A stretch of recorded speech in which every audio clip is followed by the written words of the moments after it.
Sir வணக்கம் sir. வணக்கம் Ramkumar sir. Senthil Balaji அவர்களுக்கு வந்து ஜாமீன் கொடுத்துருக்காங்களா சார், அதை பற்றி உங்களுடைய கருத்து என்ன சார்?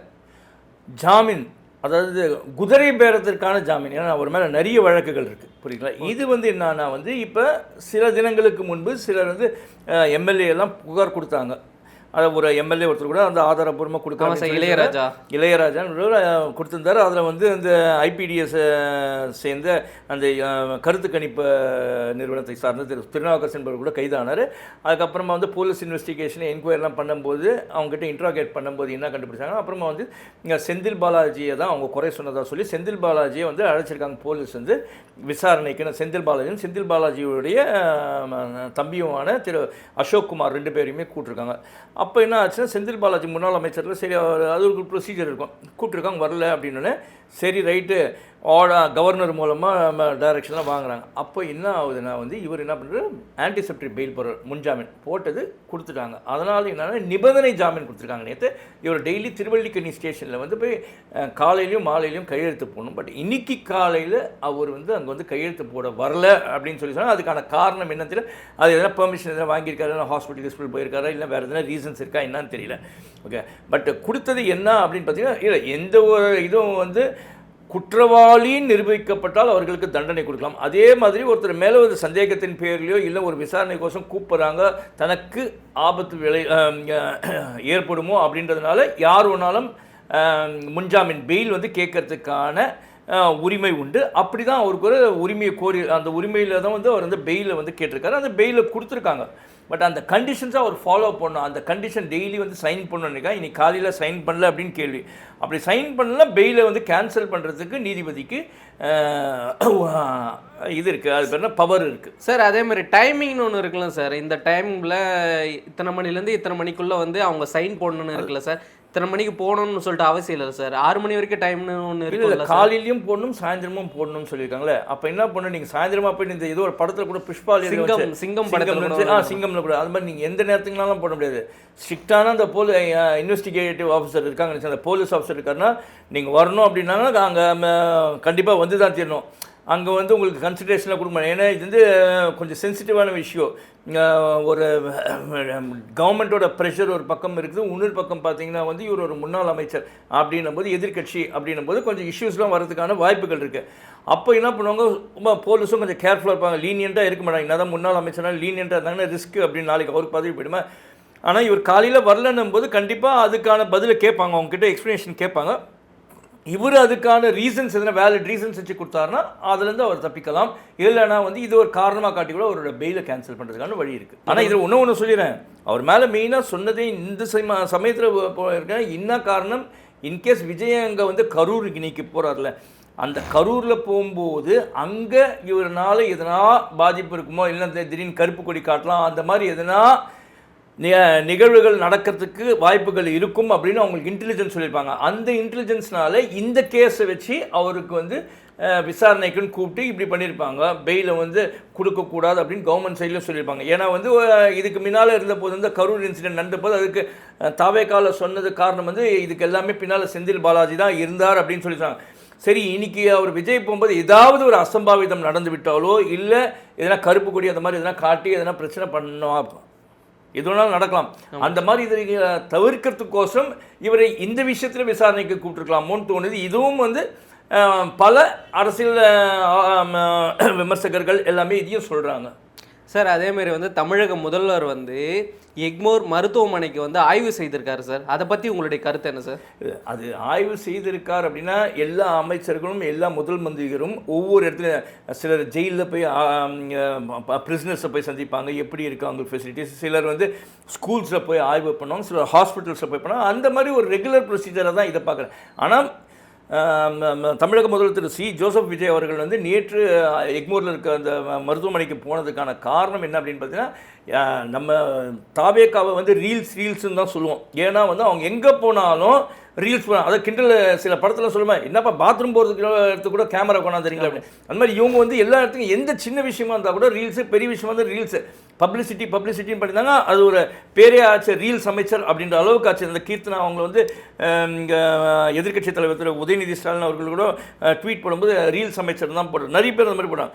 ஏன்னா அவங்க வந்து ஒரு ஹேபிட் ஆகிடுச்சு. எல்லாமே இந்த இன்ஸ்டாகிராமில் போடுற மாதிரி ரீல்ஸாக போட்டிருந்தாங்களே, இதே மாதிரி அந்த ஒரு பேஷண்ட் ரீல்ஸ் போட்டாங்க பாருங்கள். அதுதான் பெரிய பிரச்சனை ஆயிடுச்சு. என்னன்னா அங்கே வசதி சரியில்லை, எல்லாமே காசு கேட்குறாங்க, வயசானவங்க கூட பார்க்க மாட்டாங்க, பெட்டுக்கு காசு, இதுக்கு காசு, பெருக்கிறவங்க காசு, டாய்லெட்டுக்கு போன காசு, இந்த மாதிரிலாம் கேட்குறாங்க. லிஸ்ட் அவுட் பண்ணி அந்த அம்மா வந்து ஒரு ரீல்ஸில் வீடியோ சார் அதே மாதிரி உணவு கூட ஒழுங்காக கொடுக்க மாட்டிருக்காங்க அப்படின்னு சொல்லியிருக்காங்க. அப்போ இப்படி ஒரு ரீல்ஸ் போட்டுன்னு ரீல்ஸ் அமைச்சர்னு அமைச்சருங்க சொல்லியிருந்தாங்க.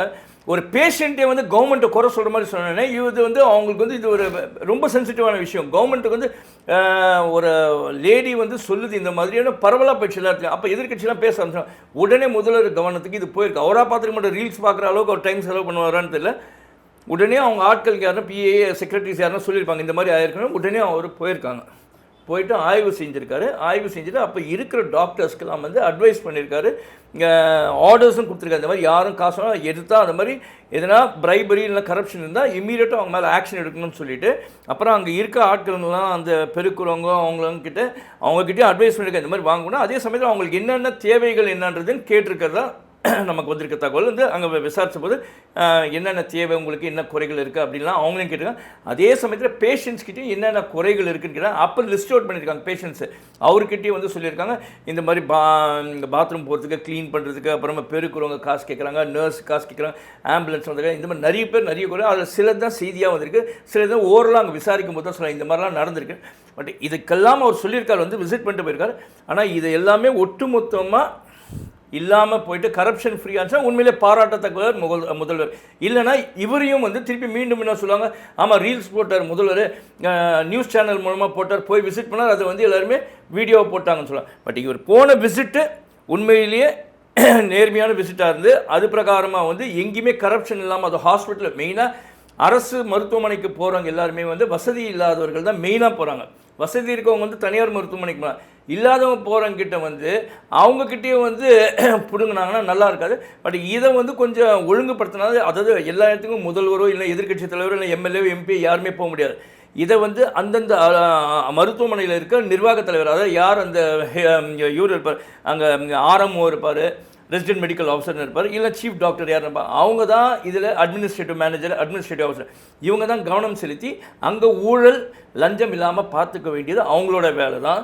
பட் அது சரிவர இருக்கும் அப்படின்றது தான் நான் என்னோட எதிர்பார்ப்பு. சார் அதே மாதிரி மக்கள் வந்து இந்த ஆய்வை வந்து அவங்களுடைய வீட்டிலேருந்து பையன், அதுக்கப்புறம் அவங்க அப்பா, அவங்க அண்ணன், அந்த மாதிரி வந்து எங்களை பார்த்துருக்காங்க, அந்த மாதிரி நாங்கள் மூமெண்ட்டாக என்ஜாய் பண்ணுறோம் அப்படின்னு சொல்கிறாங்களே சார், அதை பற்றி உங்களுடைய இல்லை, அதை நான் எப்படி சொல்லுவேன்னா, அது வந்து இந்த கவர்மெண்ட் இல்லை, எந்த கவர்மெண்ட்லேயும் ஒரு சிஎம் திடீர்னு போய் பார்த்துட்டாங்கன்னு செய்ய. இன்றைக்கி இதுக்கு முன்னால் இருக்க ஸ்டாலின் போய் சரி, இல்லை கலைஞர் சரி, கருணாநிதி அவர்கள், இல்லை ஜெயலலிதா அம்மையார், எம்ஜிஆர், யார் ஹாஸ்பிட்டலும் அப்போ பேசினவங்க என்ன சொல்லுவாங்க, ஐயோ முதல்வரே வந்து போயிட்டாங்க. அது ஒரு பூரிப்பு தான் இருக்கும். திடீர்னு நீங்கள் ஒரு இடத்துல இப்போ நீங்களே போகிறீங்க ரோட்டில், டக்குன்னு வந்து நீங்கள் ஒரு திமுக காரனாகவே இருங்க, உங்களை டக்குன்னு வந்து இன்றைய முதல்வர் திரு ஜோசப் விஜய் அவர்கள் நீங்கள் சைக்கிளில் போயிருக்கீங்க ஒரு எக்ஸாம்பிள், நின்று என்னங்க வெயில் இவ்வளோ கஷ்டப்பட்டு போகிறீங்களே, என்ன எப்படி இருக்குது அப்படின்னு கேட்டால் நீங்கள் திமுகன்றதே மறந்துட்டு, ஓ நம்மக்கிட்ட ஒரு முதல்வர் பேசுகிற ஒரு நடிகர் பேசுகிறாருன்னு உங்களுக்கு அவர் மேலே வந்து ஒரு அன்பு, பண்பு, பாசம்ன்றது உங்களே அறியாமலே வந்துடும். அந்த மாதிரி கூட சொல்லியிருக்கலாம். அது ஒரு இதுதான், தப்பாக சொல்ல முடியாது. அது சார் அதே மாதிரி ஸ்ரீவைகுண்டம் எம்எல்ஏ வந்து லாரியை வந்து ஆய்வு செய்திருக்காருல்ல சார், இது மாதிரி பேப்பர்லாம் ஒழுங்காக சரியில்லை அப்படின்னு சொல்லிட்டு, அதை பற்றி உங்களுடைய கருத்து என்ன சார்? ஸ்ரீவைகுண்டம் தாவேகா எம்எல்ஏ திரு சரவணன் அவர்கள் வந்து நேற்று போயிருக்கார். போயிட்டு பார்க்கும்போது ஏதோ ஒரு இந்த இது ரேஷன் இதுக்கோ ஓடுற லாரி தான் அது சரியாத்தில் அந்த இதில் பார்க்கலாம். அப்போ வந்து இந்த டயர் சரியில்லை, அப்புறம் எஃப்சி பண்ணல, அப்புறம் சேசஸ் நம்பரும் இன்ஜின் நம்பரெல்லாம் மாறி இருக்குது, அது வந்து நீங்கள் எதாவது டேம்பர் பண்ணியிருக்கீங்களா என்னெல்லாம் கேட்டுட்டு, அப்போ அதுக்கு பதில் வந்து சொல்கிறாப்புல யாருன்னா, இவர் ஃபோனில் வந்து ஒருத்தர்கிட்ட பேசுகிறார், அந்த டிரான்ஸ்போர்ட் கம்பெனியோட மேனேஜர்கிட்ட. அவன் வந்து இது யார் வண்டி, இவங்க வண்டின்றார். அப்புறம் யார் வண்டி, கலெக்டர் வண்டியாக இருந்தால் கூட இதே தான் எல்லாம் சட்டம் அப்படின்னு நியாயமாக பேசியிருக்காரு அந்த எம்எல்ஏ திரு சரவணன், ஸ்ரீவைகுண்டம் எம்எல்ஏ. அப்போ பேசிட்டு இந்த மாதிரி எஃப்சி சரியில்லை, இந்த டயர்லாம் ஃப்ளாட்டாக இருக்குது, இப்படிலாம் ஓட்டலாமா கேட்டலாம். அவனும் வந்து விடந்தாவாதமாக பதில் கொடுக்குறா. எல்லாம் நான் வந்து அவரோட ஆய்வை 100% ஏற்றுக்கிறேன். கண்டிப்பாக இந்த மாதிரி ஆய்வு செய்யணும் அந்த லோக்கல் எம்எல்ஏஸ்க்கு. In case if they have powers, அவங்களுக்கு பவர் இல்லைன்னா அங்கே இருக்கிற டிரான்ஸ்போர்ட் அத்தாரிட்டி, அது ஆர்டிஓ ஆஃபீஸ்லையோ இல்லை அந்த போலீஸ்கிட்டயோ சொல்லி டிராஃபிக் போலீஸோ அவங்ககிட்ட கரெக்டாக பேப்பர்ஸ் இருக்கலான்னு செக் பண்ணணும். இவர் செக் பண்ணுறதுக்கு அந்த உரிமை இல்லைனா. ஆனால் ஒன்றே அவருக்கு சொல்ல விருப்பப்படுறேன். அவர் வந்து ஸ்ரீவைகுண்டமில் பார்த்தார், ரைட், ஓகே. முடிஞ்சால் அவர் வந்து அவங்க முதல்வருக்கு சொல்லி சென்னையில் ஓடக்கூடிய, நீங்கள் வெளி மாவட்டங்களோட சென்னையில் ஓடக்கூடிய காவல்துறை ரோந்து வாகனம் இருக்குல்ல, ஆமாம் சார், அதோட ஸ்டாண்டர்டு எந்த அளவில் இருக்குன்னு பார்க்க சொல்லுங்கள். கவர்மெண்ட் ஆஃபீஸில் ஓடக்கூடிய ஜீப்பு பழைய அம்பாசிடர் கார்லேருந்து இனி வரைக்கும் ஓடுது, புரியுங்களா? அது எந்த கண்டிஷனில் இருக்குன்னு பார்க்க சொல்லுங்கள். சென்னையில் ஓடக்கூடிய எம்டிசி பஸ் இருக்குல்லைங்க, மெட்ரோபாலிட்டன் டிரான்ஸ்போர்ட் கார்பரேஷன் மாநகர பேருந்து, அந்த பஸ்ஸுங்களோட கண்டிஷன் படிக்கட்டில் உழுந்த மாதிரிலாம் இருக்குது. இப்போ புது வண்டியும் கொஞ்சம் இருக்குது, ஏன்னா முன்பே திமுக ஆட்சியில் நிறைய புதிய வண்டி சார், அதுமாதிரி மழை காலங்களில் கூட பஸ்ஸில் ஒழுகுது, அந்த மாதிரி புது வண்டிகள் பண்ண இந்த மாதிரிலாம் இருக்குது. அவரை வந்து அந்த எம்எல்ஏவை இங்கே வந்து ஆய்வு செய்து அதை வந்து முதல்வர்கிட்ட சொல்லட்டோம். ஏன்னா நீங்கள் அங்கே வந்து போட்டது, நீங்கள் அந்த வீடியோலேயே சொல்லுங்க பாருங்கள், எல்லா மீடியாவுமே இங்கே இருக்குன்னு, அதாவது எல்லாருமே ரீல்ஸ் போடுறாங்கன்னு நீங்கள் இங்கே ஆய்வு செய்கிறோன்னு மீடியாவை கூப்பிட்டுருக்கீங்க.